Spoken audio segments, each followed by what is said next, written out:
మీ energy morning మీ కరతాల ధనులు మీ ప్రేమ సరిపోలేదేమో sir ఇంకా రాలేదు. Resounding applause to him. Come on everyone.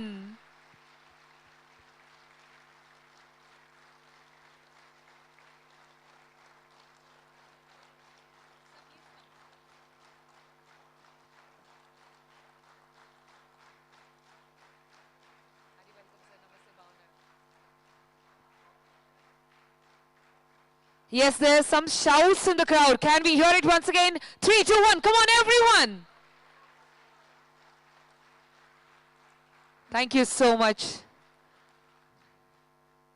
Thank you so much, ladies and gentlemen. I welcome all our esteemed panelists. Also, we have our amazing moderator. Give a big round of applause as I welcome Mr. Aditya Kuvalekar from the Faculty of Economics, ISB. Give a big round of applause as he comes and takes forward. Thank you.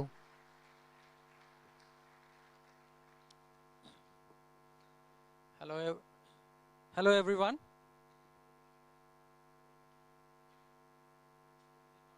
Hello. Hello everyone. It's not on, I think. Is it? Okay. Thanks everyone for attending this event. This is a session on capital and productivity, and we are very fortunate to have Honorable Deputy CM Shri Bhatti Vikramarka Mallu with us. Now, before I introduce him, let me invite all the panelists. So, Parshuram Raka. Then, may I please invite you? Dr. Prasanna Tantri from ISB.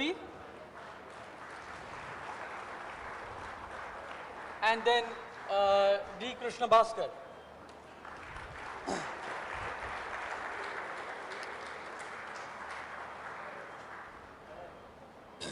So, this is a session on capital and productivity. I am Shri Bhatti Vikramarka Mallu. We are very fortunate to have him in the audience today, or in the panel today. He is a 3-time MLA and has served in multiple capacities as a finance minister, as a leader of the opposition of Telangana, and he is a driving force behind several landmark initiatives in Telangana, which include social initiatives on social justice,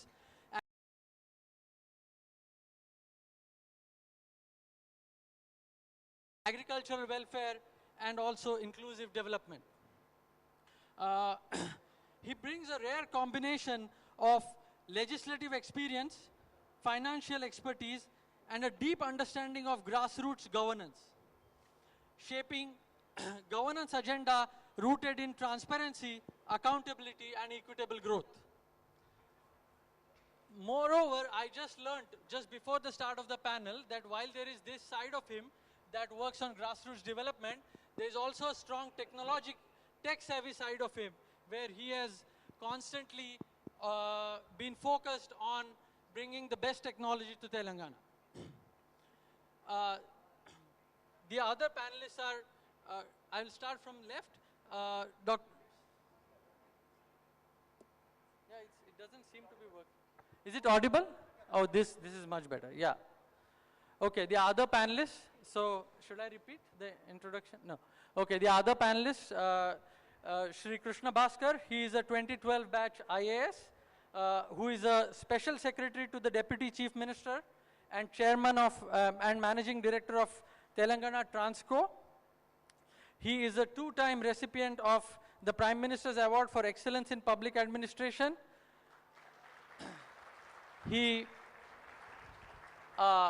I can proudly say that him and I share one alma mater, which is IIT Kharagpur. He was my senior by 2 years and went to ISB and MIT further. Then we are also very excited to have Parshuram with us. Parshuram is a very hands-on entrepreneur, as we will learn more through this session. He has developed a full stack electric motorcycle. Full stack means from start to, like from engine to design to everything manufactured locally. And I just learned 5 minutes ago that not only that, he has also recently developed some engine which does not involve any rare earth magnets. Now, for all those who are following what's going on around the world, you can clearly see the importance of what this development could mean for Telangana and India. And finally, we have my colleague, Professor Prasanna Tantri, who is a faculty of finance at ISB, is the executive director of the Center for Analytical Finance, and serves also as the independent director and chair of the Audit and Risk Committees at Power Finance Corporation. And he has been the main force behind the Telangana vision document from the ISB side, and a colleague of mine whom I extremely value for his intellectual depth and sincerity. So that is our panel. Now, so much for the introduction of the panelists. So, you know, this session is, as I said, it's about capital and productivity. So how would Telangana get to this target? When we started thinking about this target, and when Prasanna and some of our colleagues came up with a macroeconomic framework, which essentially told us that Telangana reaching the aspiration of 3 trillion is feasible. It's not impossible, but it requires tremendous investment in innovation. We will not get there just on the basis of, you know, savings and infrastructure spend or capital spend, so to say. So then we came up with a bunch of proposals of how to foster and encourage innovation, build innovation ecosystems in Telangana. But having said that, so we will see some of the details of that, and we will discuss through the session. But you know, as academics, we are also working in silos. And so this is such a great moment that for a session like this, we are blessed with the presence of Honorable Deputy CM, who can not only share his views about how to foster innovation in Telangana, but also guide us in what some of the practical challenges there could be that we may be missing, and also give his perspectives. And also I ask him to chair the session. I request him to chair the session. Thank you.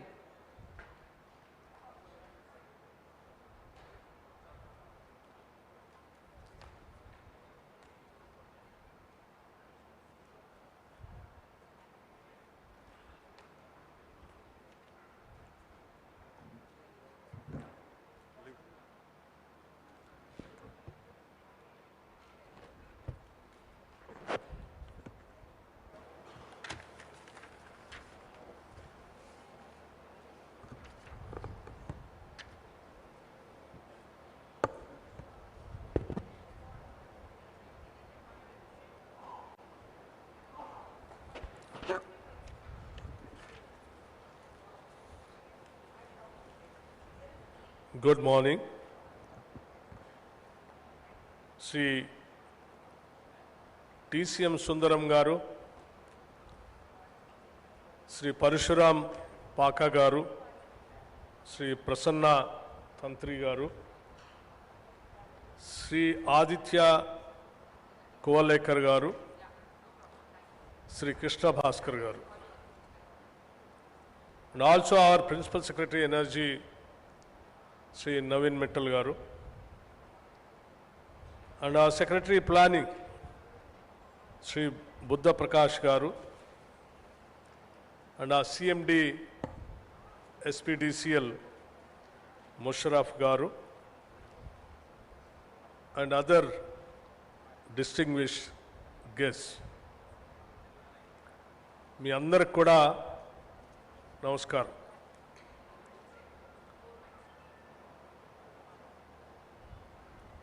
As you all know,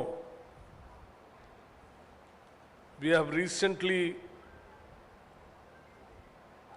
announced Telangana Rising 2047,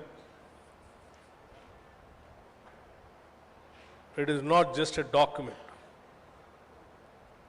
It's a pledge to the future. We have set an ambitious target to transform Telangana into a $3 trillion economy by 2047. I want to ground us in the numbers. Today, Telangana's economy is approximately $185 billion economy.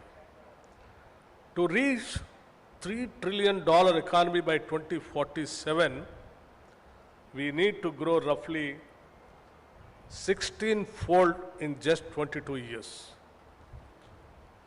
Mathematically, this requires a compound annual growth rate of 13.5% in dollar terms, roughly 17 to 18% in rupee terms, accounting for currency depreciation. To put this in historical context, no major Indian state has sustained that level of dollar growth for 2 straight decades. Even during India's best growth phases, states like Gujarat or Karnataka average 11 to 12% nominal growth over long periods. We are attempting to do something unprecedented in Indian economic history. Business as usual growth of 10% also gets us to maybe $1 trillion or $1.2 trillion, not just not $3 trillion. The gap between $1 trillion and $3 trillion is what economists call the productivity gap. And filling that gap is the sole purpose of this pen. But numbers are easy to write on paper. The real question is, the question that keeps me wondering is how. We cannot reach a $3 trillion economy simply by working harder. We cannot get there just by building more roads or constructing more buildings. Though we will do that too, to reach this exponential growth, we need to change the fundamental equation of our economy. The equation is simple. Capital plus innovation equals productivity. I once again repeat, the capital plus innovation equals productivity. Capital plus innovation equals productivity. And productivity is the only sustainable way to raise the wages and dignity of the common citizen in Telangana. For decades, government in India have viewed themselves as regulators. We focused on permissions, licenses, and fines. We patted ourselves on the back for improving the ease of doing business. But the world has changed. In the era of deep tech, artificial intelligence, and quantum computing, ease of doing business is just a baseline. It is the minimum requirement now. If we want to be the innovation capital of Asia, we must move from ease of doing business to ease of innovating. We must move from just clearing files to creating ecosystem. Our vision document outlines a spatial strategy: pure urban, pure peri-urban, and rare rural.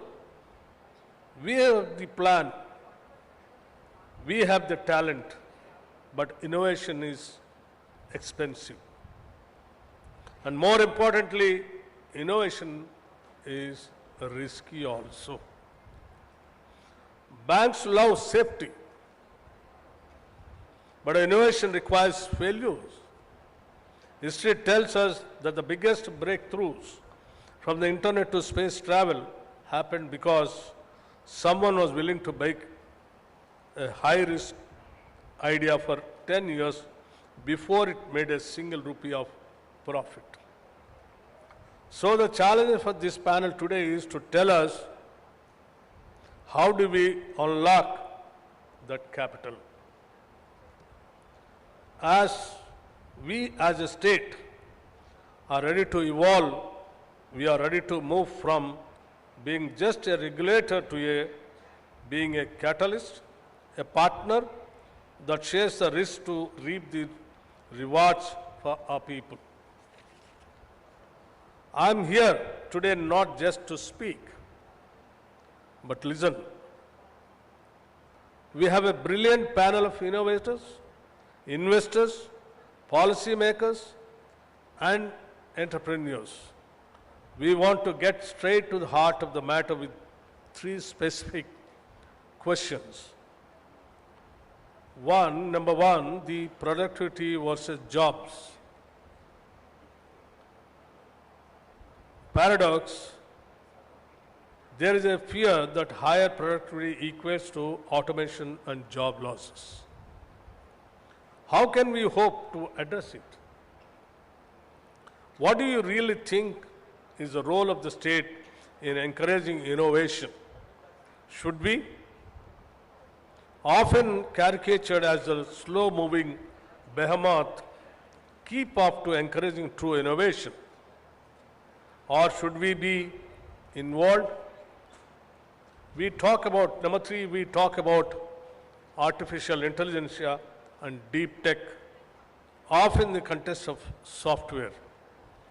But the vision document emphasizes the rare rural zone.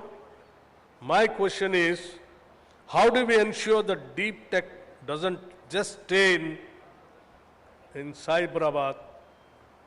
How do we incentivize capital to solve boring problems like increasing the productivity of a weaver in Warangal, or a farmer in Nizamabad or in Khammam, etc., etc. So friends, let us get started. And gentlemen, I request all of you to put all your heart and soul in this session and give us your valuable ideas and suggestions. And also I thank you once again for coming all the way from all of the, not only from the states, different states of this country, even from all over the world, for, making it a grand, successful event of Telangana Rising 2047 Vision Document Release Function. Thank you very much.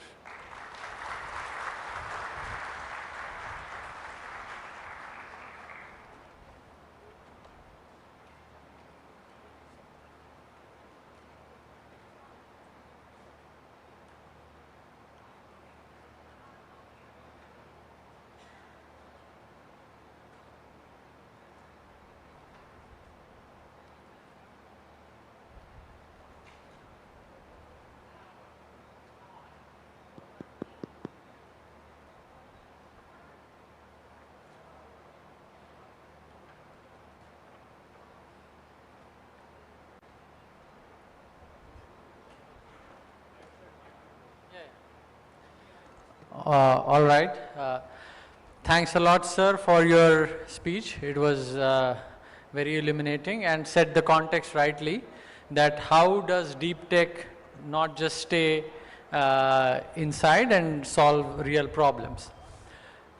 So now I will kind of ask questions to all the panelists, but let me just be a bit elaborate on what the context of the whole thing was. So as I said earlier that, you know, we and also Honorable Deputy CM mentioned that when we began this exercise, we learned that if things stay as they are, then Telangana will basically reach $1.2 trillion by 2047. So quite far from its aspiration of 3. And so we realized that the only way it can reach 3 trillion is by improving productivity and by making sustained investments. So sustained investments in particular means attracting FDI. So events like these serve a great purpose. And sustained innovation or productivity will come from innovation.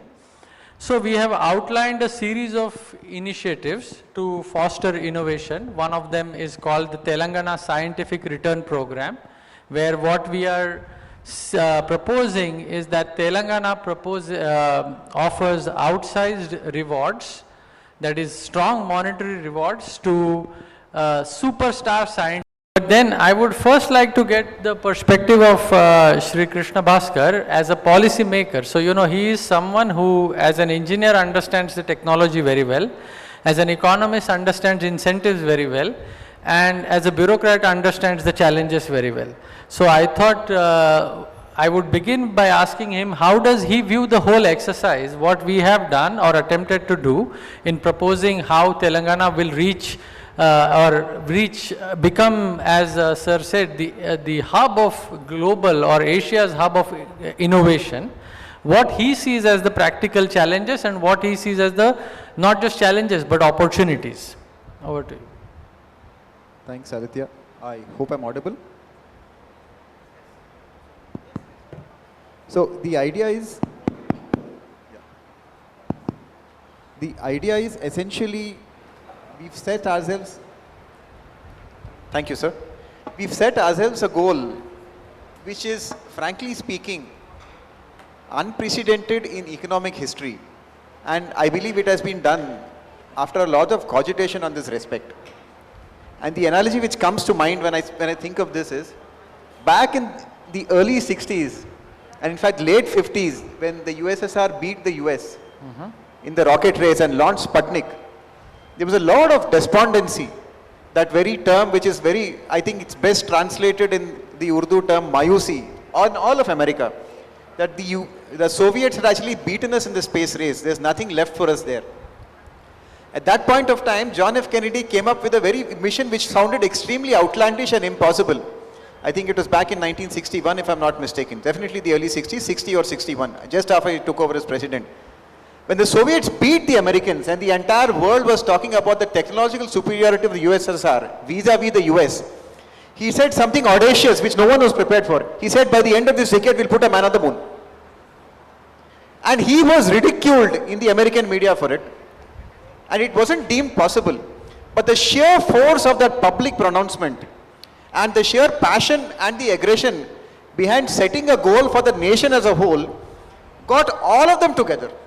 And I still remember there were people like Werner von Braun, he was originally a Nazi, a German scientist who built their rockets, the Saturn rockets.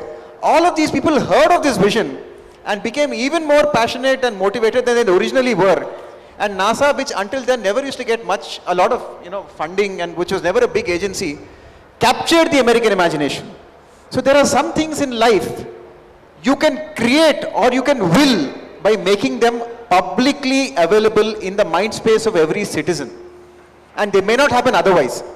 And in my sense, this $3 trillion goal is an extremely ambitious goal. Forget about your annualized growth rate of 13-14%. If you take into account your rupee depreciation, you're looking at 17-18%.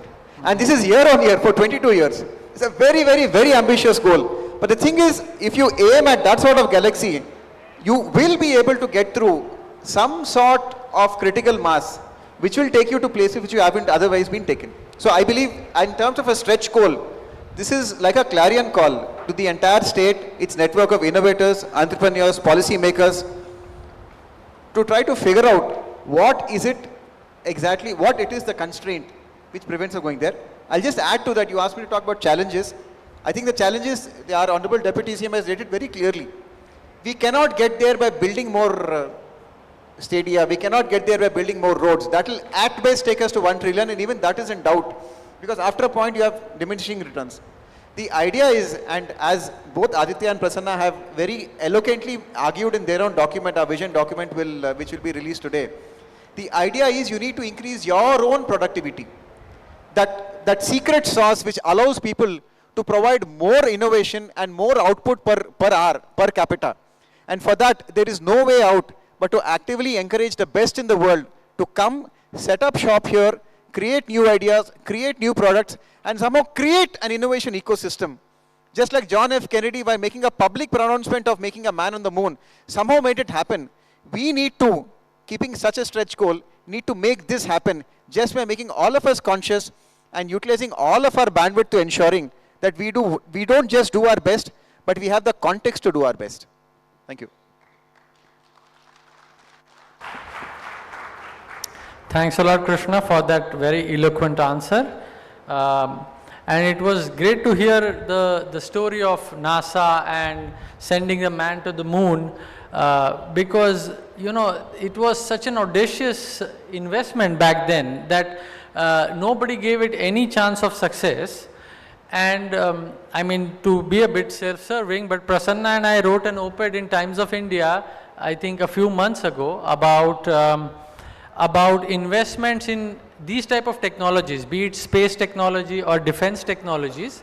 And they have what Prasanna will elaborate on as a multiplier, which is one additional job, how many additional jobs they create. And in such investments into innovation have an enormously high multiplier. And why these things are very important is, around 1960s or 70s, there were people who had made, very smart people, I don't want to belittle them in any way, who had made pronouncements saying that the USSR will overtake the US by 1985, 1990. Ironically, it collapsed before that. So the creative, what was special about the US was that a bunch of creative people got together, bunch of people, aspirational people got together and ideated over things and created fascinating wonders, which is what Telangana aspires to do, is my, from all the initiatives I have learned from the political leadership. So I would now though ask Prasanna to, since he is, he has thought a great deal about these issues and has also has led the drafting of the vision document that will be released later today, of how he views the whole importance of innovation in Telangana's economy, why it is the basis of the 3 trillion chapter, and productivity. Yeah, and also about financing innovation. You know, it's one thing is I have been very silent or conveniently ignored how to finance all of these ambitious initiatives. So Prasanna will probably also talk a bit about that. No, not good.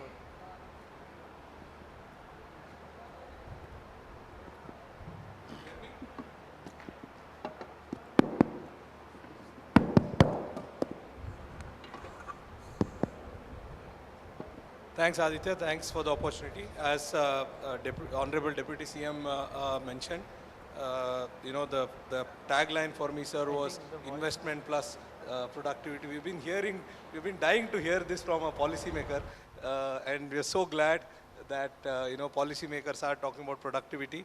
When Mr. KB speaks, I usually go with the notes. Unfortunately, I don't have notes today. You know, the insights coming in, I don't have much to add. But except that, innovation is not a luxury; it's a necessity for growth. We have to understand when we get into debates about growth. Again, I'm an academic, and I'll go back to first principles and not much of practice. What is growth?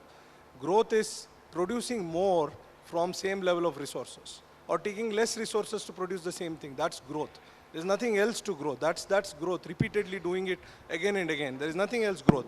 Now, when you read newspapers every day, you always, you know, and yeah, I do understand that, you know, they're fascination about demand, consumption, and all of that. That is for a day-to-day kind of a setting. You know, day-to-day it's about demand, because assumption is you have capacity, and if you go in demand, and there will be, you know, production.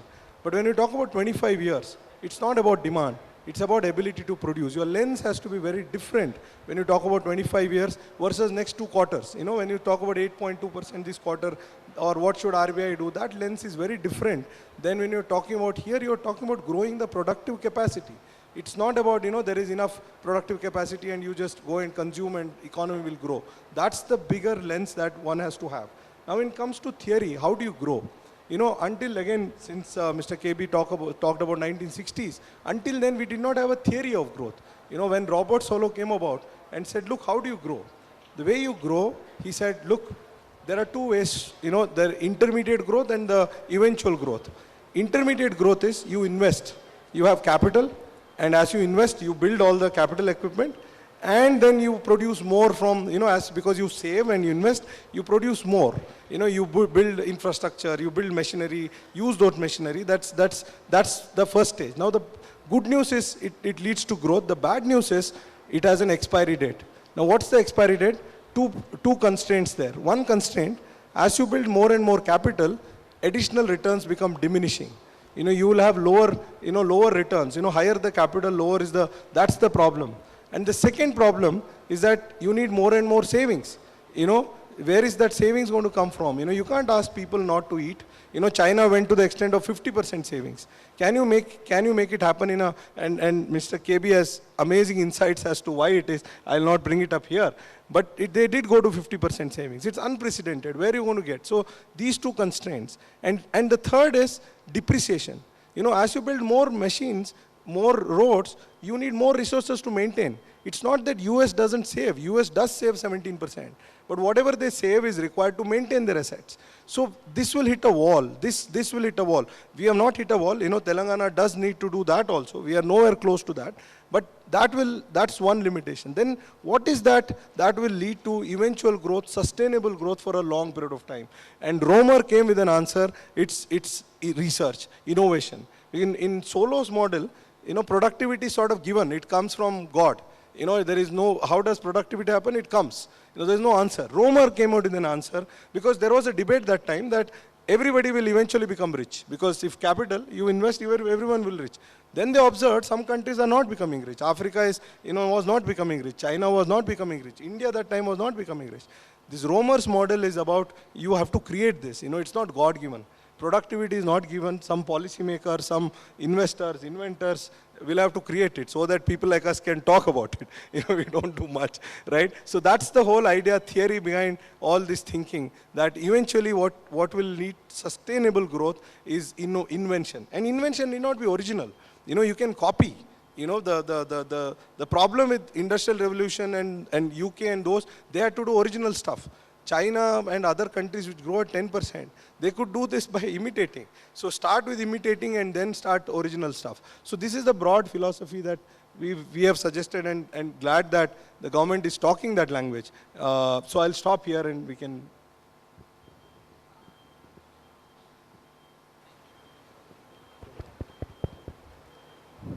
Yeah, thank you, Prasanna, for that answer. Yes, it's really very heartening to hear the policymakers buy into that language and speak that language. You know, you feel that, at least as academics, we feel that what we do, we are in our silos and probably nobody cares. And then you see the political establishment, the bureaucrats really appreciate this importance of innovation. And now coming to the point that that Prasanna mentioned, that we have to attract the best, like growth is not God-given. People have to create things, and we are in that way very lucky to have Parshuram, who actually has created something. I mean, at some level, Prasanna and I have been living in the world of ideas only, whereas Parshuram has been getting his hands dirty for the past, I think, many years. And he is a prototype of the type of people we want to lure back. So he was in the US. he was working, had a successful professional career, but what he may explain best the reasons why he came back to Telangana, but he did. And not only did he come back to work in a professional job, but he has started creating things. So I would like to invite Parshuram to share his experiences, wherein I would particularly ask him also to focus on, challenges are important, but where he sees the comparative advantage of Telangana over, say, the US ecosystem, because we often hear of what the challenges here are, but I'm sure there are strengths. So we would also like to hear about some strengths, some positives, and how we can reinforce them.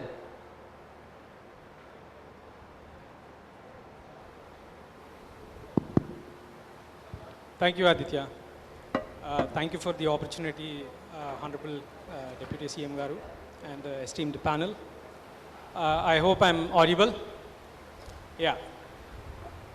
So the panel and the government has been talking about the policy, right? So the policy is basically established to address a lot of challenges in the innovation, and Deputy CM Garu has rightly put, the capital plus innovation is productivity. And both are important, the capital and the innovation, but with respect to both, I would say for a startup like us, for an innovator, there are a lot of challenges, and I would like to tell you how how we have navigated these challenges and how the policy is going to help navigate this for the future entrepreneurs. When we started off Graviton in the year 2018 and 19, I did an intense research and realized that there were no electric vehicle component manufacturers or the core critical component manufacturing companies in India. And my idea was to develop everything in India so that our vehicles can handle any terrain, that is cities or rural or any part of the country. And what I understood is for that to happen, we need to have full control over the supply chain. And we don't have the control over that supply chain, and we wanted to exactly build that. So we have taken a very hardship of developing this entire core tech here in India, in Telangana. And what we have developed is a platform.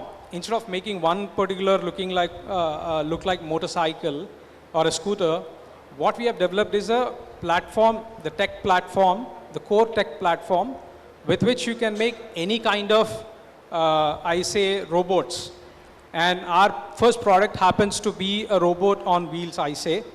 Why I say robot? Because that's the future, and for any robot, the critical components are very similar to an EV. And coming to the challenges, when I came back to India from US, I assumed that I can go to universities and collaborate with universities to develop these technologies. But what I realized was, unlike US, where the inception of the new tech happens in the university labs, which are funded by either government or the companies or the universities itself. And we don't have that here, which is why you see a lot of new techs coming out of US specifically, and a lot of our engineers, the talent pool from India, the potential people, are traveling to different countries for education and going on to contribute significantly in the tech world. And what I understood was it's not the same case in India. It's completely the reverse. The companies has to develop their own tech. And I primarily believe that's because we were, as a country, more focused on the service and service economy. And we did not focus much on the innovation and the manufacturing or the ecosystem building around it. Probably that could be one of the reasons I felt. And this was one of the big challenge, because we did not find, the first challenge is finding the talent pool who has expertise in the core component that includes the motors, the traction motors, the power electronics, or the battery systems. That was the one challenge, and the second challenge was the mindset itself. Because our I would say our investment VC ecosystem is used to, for the software world, where the equations are very different when compared to the hardware world, where the gestation period is very long. The returns would come after a very long time. It's not instantaneous. And the mindset was that people, when I pitched this idea that we will be developing everything here, the biggest, the first people were the prospective investors who said, hey, why don't you just do the assembly, bring products or components from somewhere else and assemble them. That was a big challenge I had, that is assembly versus development. So I had to, the entire team had to go above and beyond to convince the potential investors as well as build the team who has this mindset of development, who has the patience to develop. And the third challenge was the investment capital itself, because as I said, our capital was more used, or the VCs were more used towards the software world. And they were asking me, why are you taking so much time to come to the market? Why are you not there in the market yet? And they used to suggest me to just start selling, bring it from wherever I can. But we had to take this hard stance that, okay, we will develop it here. And fortunately, similar mindset investors we could find in India and in other countries. And now that we are producing and selling as well. Yeah, I'll leave it there. Thank you, Parshuram, for that eloquent answer. I think he was too humble to mention, or if he did, I missed it, that he has a Asia Book of record for his vehicle to do a 5,400 kilometers journey without recharge, right? Yeah, without stopping for charging, non-stop riding. The riders were changing, but it's the same vehicle. So within 4.5 days, we did nearly 4,000 kilometers.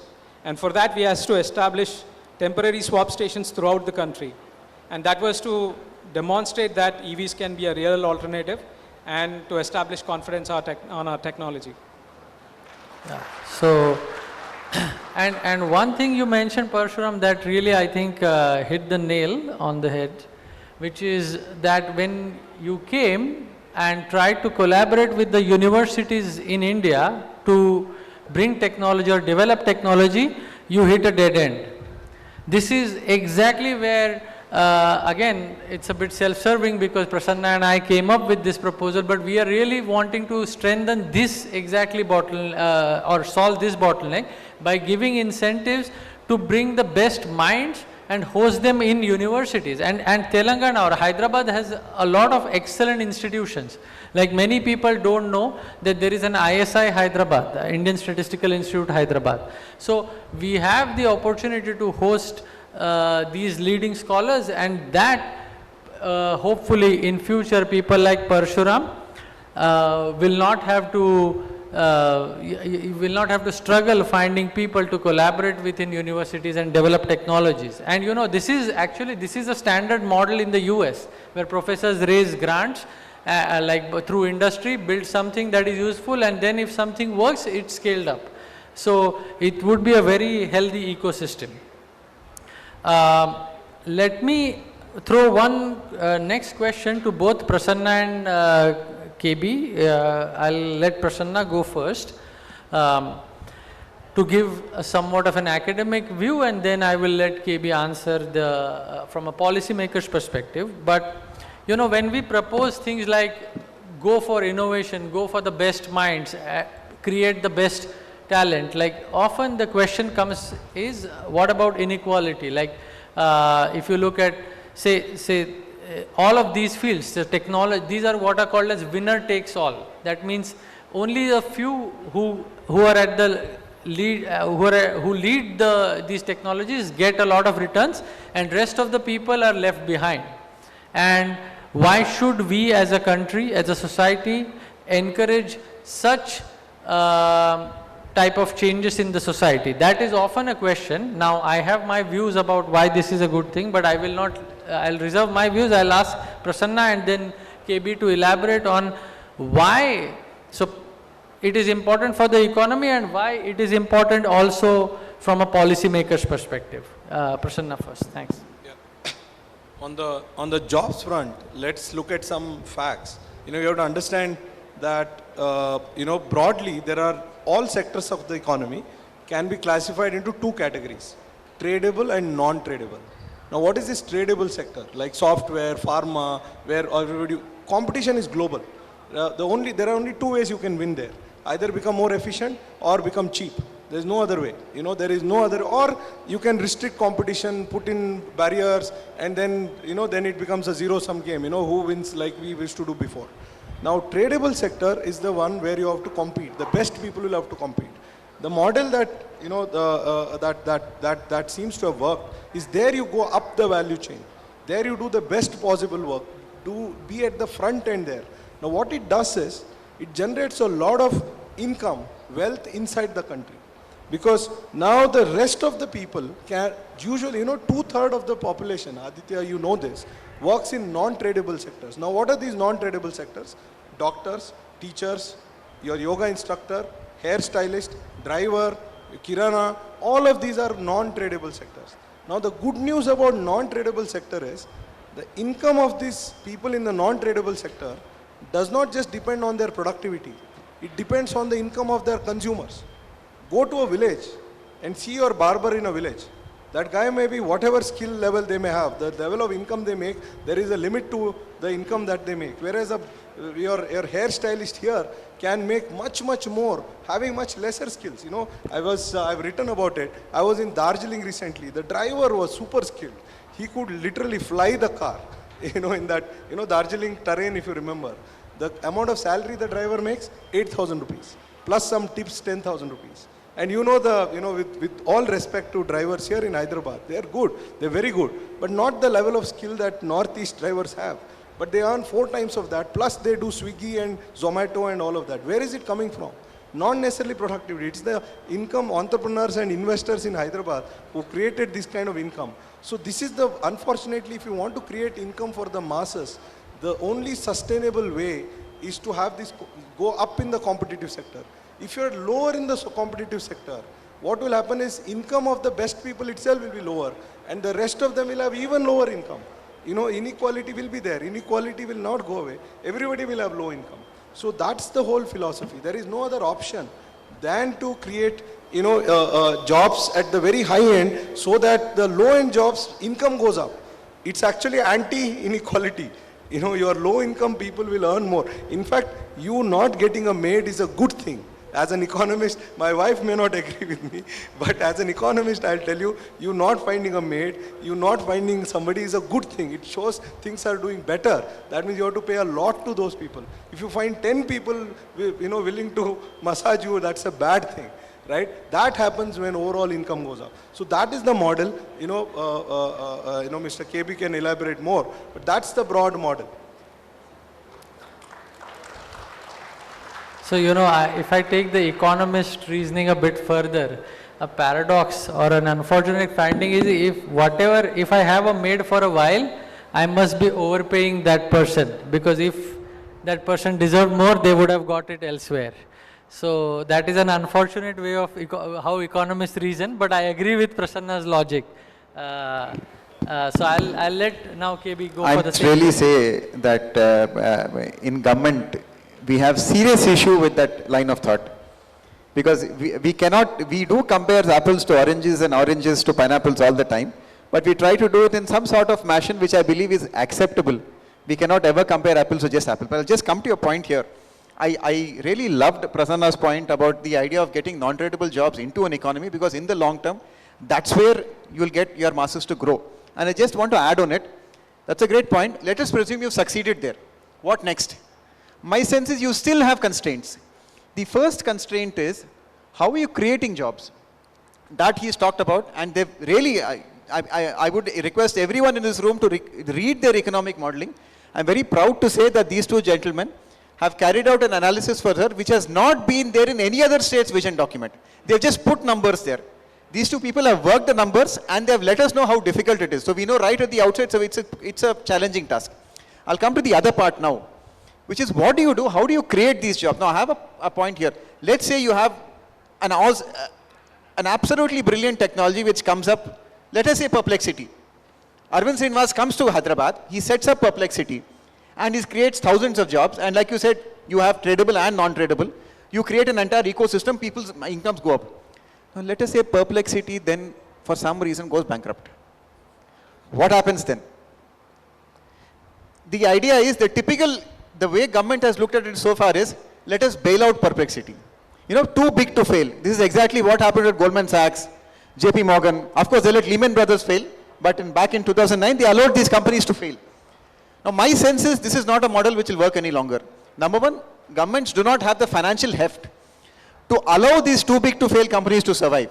There's another model which I think has worked much better, which is the Swedish model. The Swedish model is, let the job die, but let the employee survive.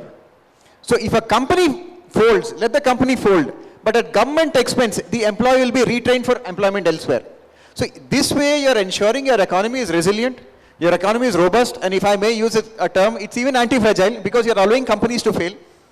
It's a bit arresting that in the supposedly most advanced economy of the world, the US, powerful firms were able to lobby the Treasury Department. Lehman Brothers went under, but Goldman Sachs and JP Morgan are surviving today essentially because they went and lobbied for a bailout and they got the bailout. The era of bailouts is gone. And if you want to move beyond bailouts, you have to look at protecting people through a sort of retraining mechanism and skilling mechanism, which Sweden does a lot. And it's a very eloquent way of putting it. Let's protect the worker, not the job. Let the job go. Let the job come up somewhere else. But the family should be protected. And I think that's the way to go. And I think that could be a possible rubric if you want to look at future growth and jobs together. Thank you, KB, for that answer. Actually, and this is a very important point. I think because now there are already talks about the whole AI valuations being a bubble. And then all the stuff that, if you have been following news, how OpenAI investing in NVIDIA, NVIDIA investing in OpenAI, we may actually in the US be seeing exactly this point of where the government in the past had to bail out banks. Now even the tech companies may be too big to fail.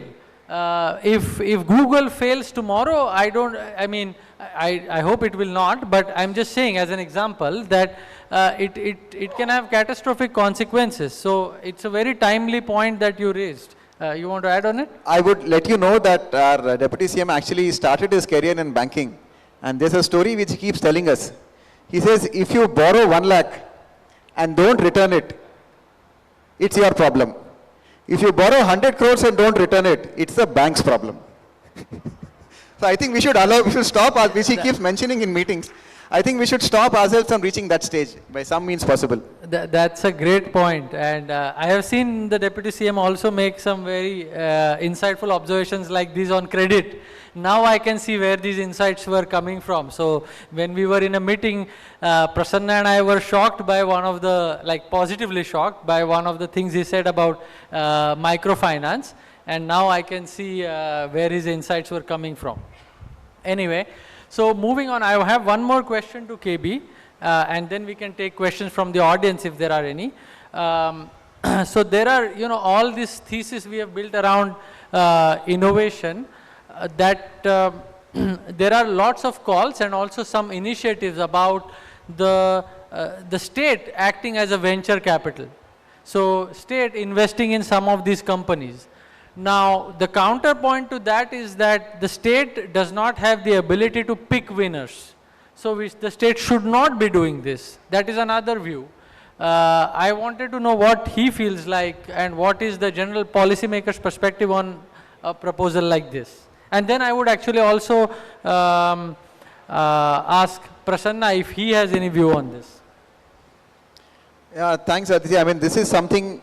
Now we actually come down to nuts and bolts of what the Deputy CM and the Finance Department do, or the Planning Department deal with on a daily basis.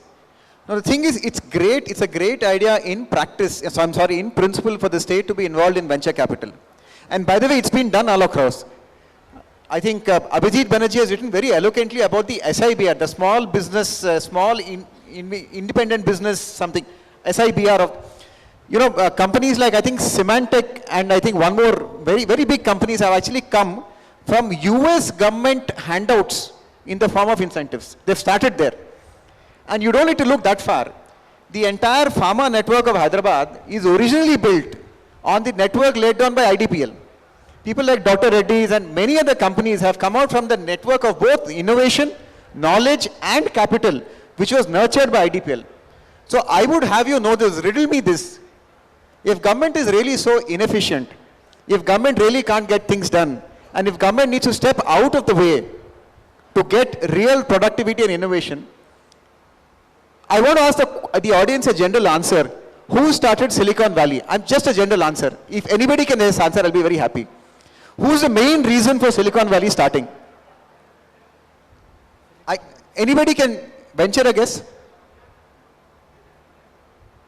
There's this lady called Mariana Mazzucato, who's written really fantastically about this.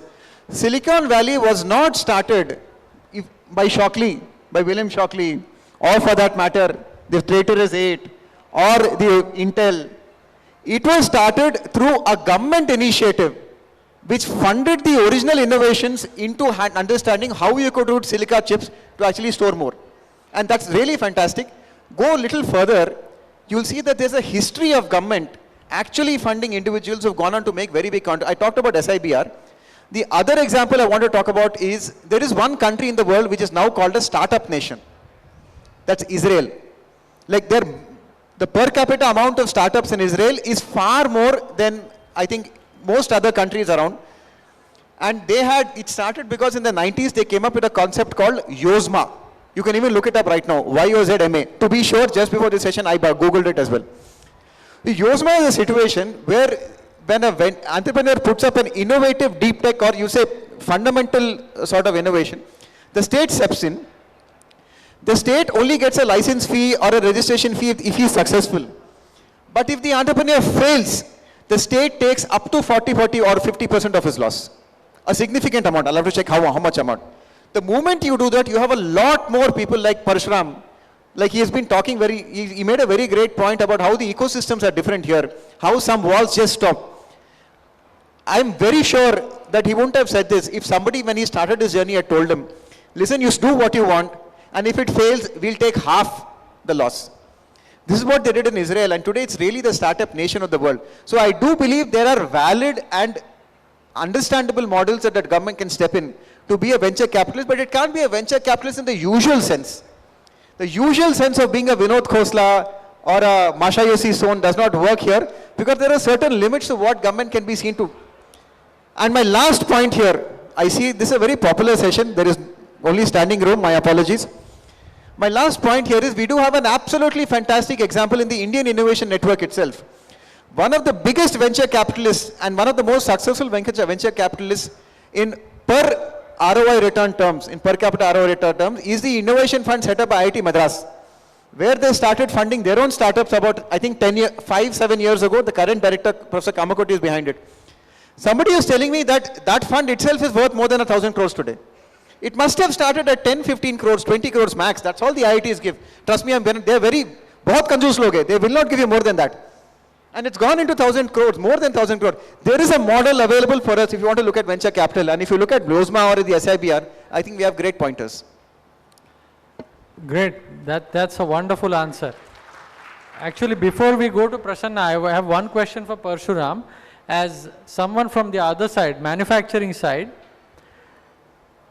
do you think that your main challenge is financial capital or human capital? What would be your biggest bottleneck? What was your biggest bottleneck when you started?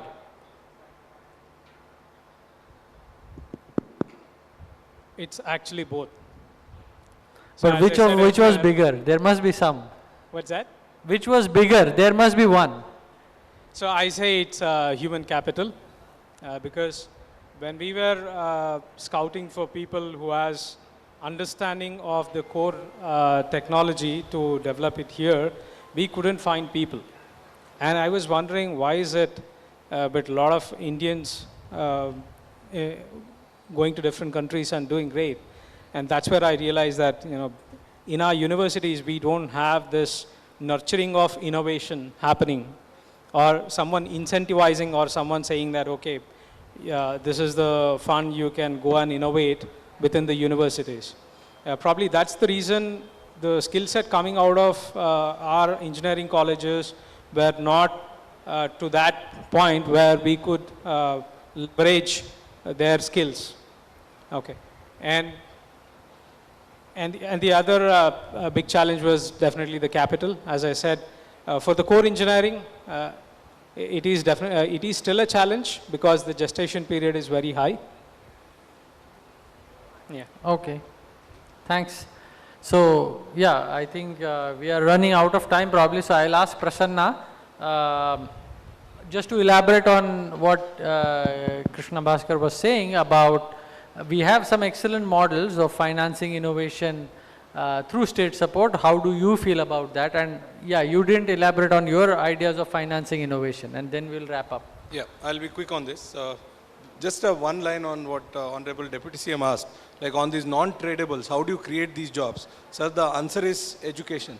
Our education, what's happening is a lot of people are entering into degrees without thinking whether they are useful or not. Like during our time, all of us would go into BA, BCom, BSc. Now it's become engineering. So our education system, and as you know, we have proposed, has to think about culture, tourism. These are very valuable jobs, local jobs. People have to be trained on. Not everybody needs to be a postgraduate. Not everybody needs to have a PhD. Or we have to think about hands and getting hands dirty kind of jobs, and then you can graduate. Of course, there should be a way to graduate. After that, you want to study, you study and go up. So focus should be on that. And finally, on as an academic, you have to be a bit more, Mr. K, you have to be skeptical of government also.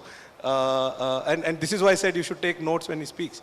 I think government, there should be one principle though. While I appreciate a lot of fundamental things have come from government, like World War led to a lot of innovation, including the internet.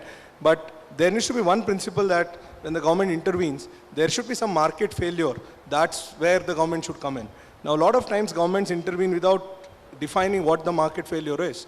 If you don't define what the market failure is, and if you start doing things which markets can do better, then it's, you can go on a list where things have been a disasters also. So I think there is a market, in financing innovation I agree. Markets do not, they do not have that long-term vision, you don't have, of course, the first attempt should be to develop those markets because government capacity is also limited. One thing with due respect, governments don't earn anything. It's the people who earn. So it's that people, we have to have that sense also. So I don't want to be an advocate of an unlimited government. That is not, at least I don't stand for. Of course, markets fail.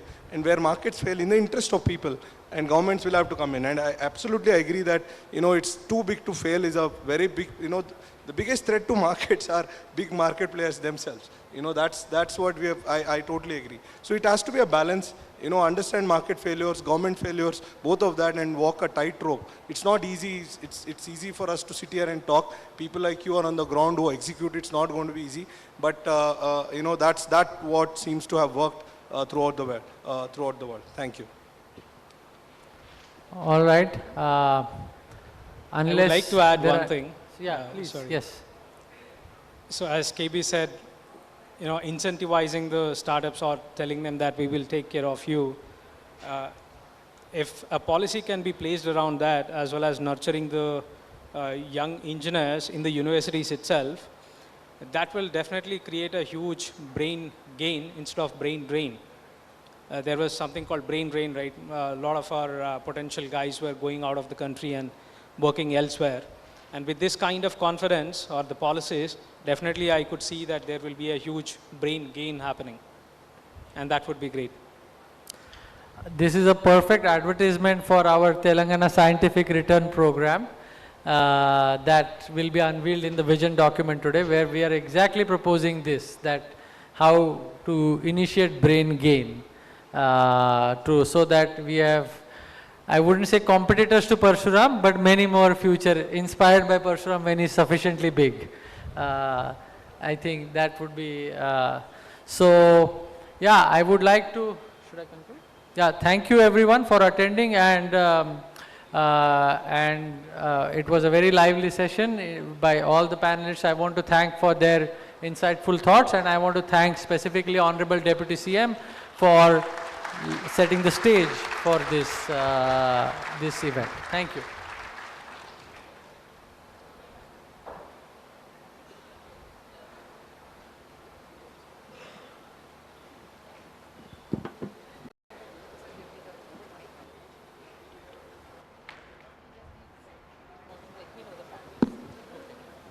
Time to felicitate our valuable speakers, panelists today. Ladies and gentlemen, give a big round of applause for the amazing session and beautiful insights on this day 2. Time for a group photograph.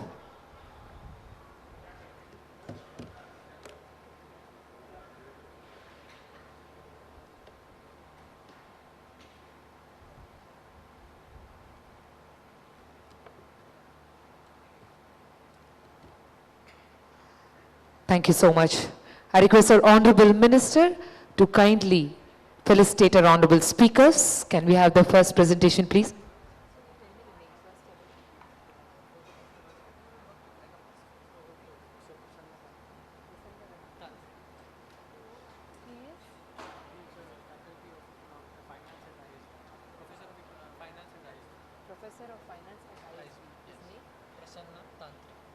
All right, firstly coming up is Mr. Prasanna Tantri. Give a big round of applause.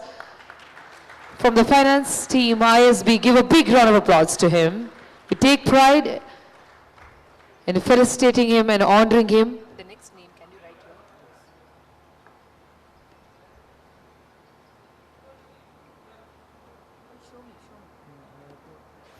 here? Just 1 second. Yeah.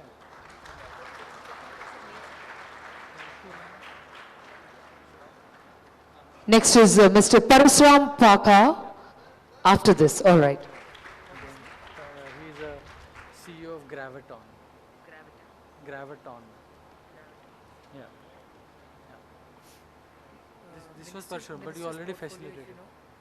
Minister's All right, next is Mr. Parasuram Paka. Give a big round of applause. CEO Graviton. Then the Krishna. Yeah, okay, yeah. And then Deputy CM. I don't know his portfolio. You want it. Just find out. Just Google. Wikipedia is fine.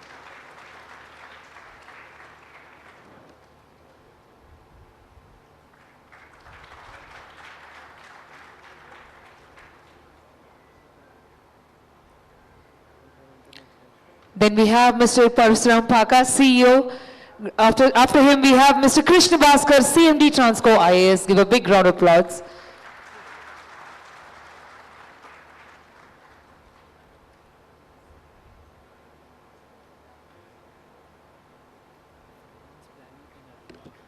Full name? Full name?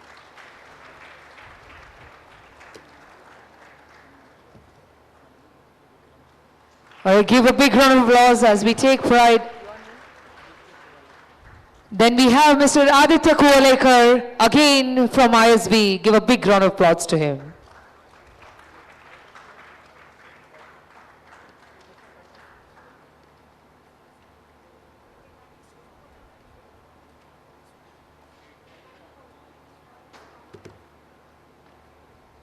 So there's a specialty. We proudly present 2 iconic GI tag treasures of Telangana, the exquisite Pochampalli Ikat shawls, renowned for their intricate tie and dye weaving, embody the timeless skill of our artisans, complementing them the vibrant Cherial mass and handicraft in the traditional storytelling.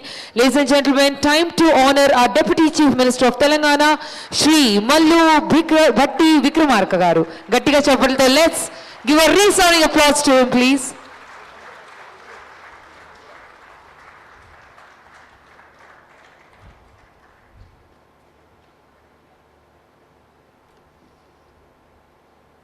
I think we can shower some more love and energy in the honor of the Deputy Chief Minister, Telangana, ladies and gentlemen.